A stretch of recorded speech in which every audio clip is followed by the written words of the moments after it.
So for the most part, we have a pretty good idea that probably the next remake that Capcom would do for Resident Evil will probably be, take a drink, it's gonna say the word probably, will likely be Resident Evil 5. And I want to talk about Resident Evil 5 for the most part, but also just point out that I don't want RE5 to be the next remake. And part of why I don't want RE5 to be the next remake is I feel like it's too soon. Part of why we needed the whole I don't want to say reboot, but recreation or reimagining of Resident Evil that led to Resident Evil 7 was because Resident Evil got too action heavy. Resident Evil 4 was massively successful, and Capcom, they just saw that and said, hey, this is a more action heavy Resident Evil game and everyone loves it. At the same time, the Resident Evil movies, whether you like them or not, were massively successful. They were one of the most successful zombie franchises at that time. So for all intents and purposes, Capcom had all the incentive to make action heavy Resident Evil games, which is why we got 5 and 6, which are action heavy games. Even more so than Resident Evil 4. At the time, movies were successful. That equals money. At the time, people thought Resident Evil 4 was the best Resident Evil game. That was action heavy, more money. So it made sense. But I feel like doing these remakes, you're remaking them to be a little bit more horror-esque, being more in line of what Resident Evil Village was and what Resident Evil 7 was. And if you're doing that, then you're kind of recreating that same mistake of being action heavy by remaking Resident Evil 5 and eventually Resident Evil 6. So I think a better idea, and this isn't like a shot at Resident Evil 5, because I think Resident Evil 5 is actually a fairly solid game. It could use a remake or a remaster of some sort, because Chef's AI can use some work. The controls are very, very bad. They can use some work, and obviously just the visuals as well. So they can work some magic in making Resident Evil 5 a way better game than it currently is. But what I would much rather see them do is actually revisit other Resident Evil games that don't have as much mainstream buzz, that still kind of fall in line with being, what I call a mainstream Resident Evil title. I did a video a long time ago where I ranked Resident Evil games, and in that ranking, I included some games like Code Veronica, which is the game that I think should get a remake. I think Code Veronica is one of the best Resident Evil games to ever exist, period. And a lot of people didn't play it, and a lot of people won't go back and play because the controls are very, very outdated. The visuals are very, very outdated.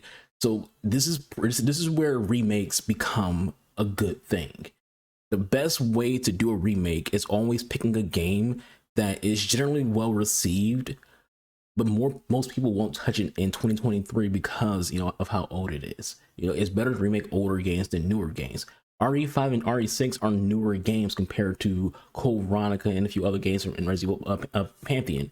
But Code Veronica, if you ask most, of the diehard famous Resident Evil, they will say like, hey, that's one of the best games. That's one of the best games. Code Veronica, RE4, RE1, obviously RE2. Like they'll give you those that's like, the holiness of all the games. These are the best of the best when it comes to the games. And Code Veronica, even to this day, is still a good game. But again, we're talking about controls. We're talking about the visuals. Talking about just basically making it a more modernized game. And it's also a shorter game in general, so it doesn't need to like have as much content cutting that RE4 remake has, RE3 remake has, and RE2 remake has. Capcom does tend to cut content. And if they wanted, show the player base that they hear us, because we keep telling them, hey, stop cutting content, Code Veronica will be a good game to be like, here, we'll give you a remake and we won't cut content. Anything we do cut would just be things we feel like were redundancies or not necessary for the game's plot and wasn't really received as being good anyways. But primarily when if they do a Code Veronica remake, which I really hope they do because it's one of my favorite Resident Evil games, I hope they streamline its visuals and controls the most. I can imagine playing Code Veronica with that RE4, RE3 remake kind of like control system. You'll be able to parry and things like that. Like it would just be an all better, all around better game. And as well, you bring Claire back into the mix. We just had Leon back in the mix, so you return to Claire. But I would also say, like I said, there's other Resident Evil games out there that deserves remakes, not just Code Veronica, and damn sure not Resident Evil 5 and Resident Evil 6, which aren't like massively bad games. Like, I'm not trying to say they're bad games. People have their opinions on Resident Evil 6. I don't mind it that much. It's a fun game. It's not a good game, it's a fun game. But there's a lot of games in Resident Evil, and I feel like it will be a lot better, in my opinion, to return to the games that, you know, aren't as, you know, well known as those mainline numbered games like, you know, Resident Evil 2, 3, 4, 5, 6, 7, 8. You know, you get the gist here. You know, I'm gonna pull up a poll for you guys. This is a poll that I found on a PlayStation website. Not the PlayStation, but it's a PlayStation Center website, and they ran a poll on, you know, what Resident Evil game should get a remake. And they have 4,000 you know, almost 5,000 like votes on it. And the game with the most votes was Code Veronica with 29%. The second most was Resident Evil, you know, the original. They did do like an HD remaster that got ported to PS4 and Xbox One, but a lot of people are saying, you know, Resident Evil 1, you know, that one should get like a full-on remake and not just be stuck with the HD remaster. They got 17%.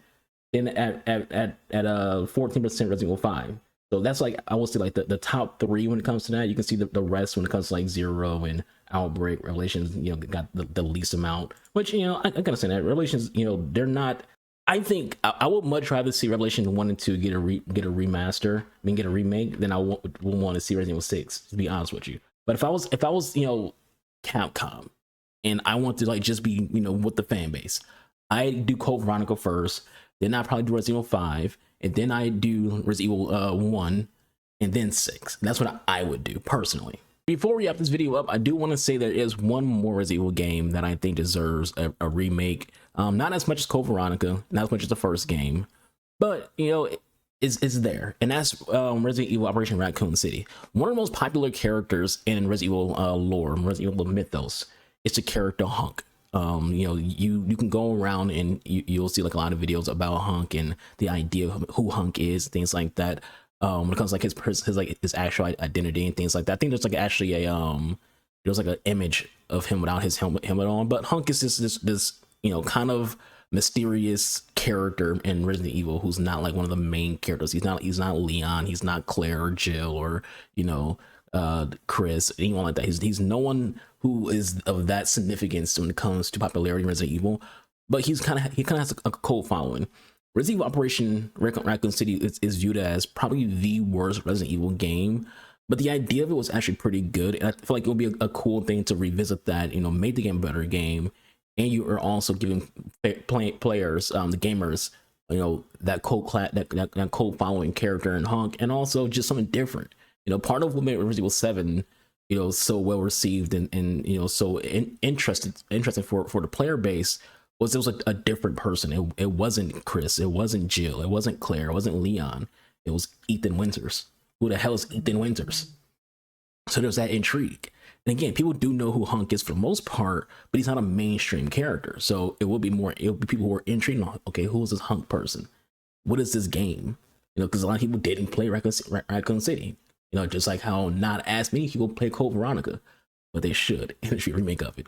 But with all that said, it's this video. Thank you for watching. Hope you all enjoyed. I've been your boy, Anubis Game Archer. I'll see you guys on Friday with Archery Friday. I'll see you when I see you. Y'all stay safe. Be count to another. Leaving thoughts and comments below. I'm out. Deuces.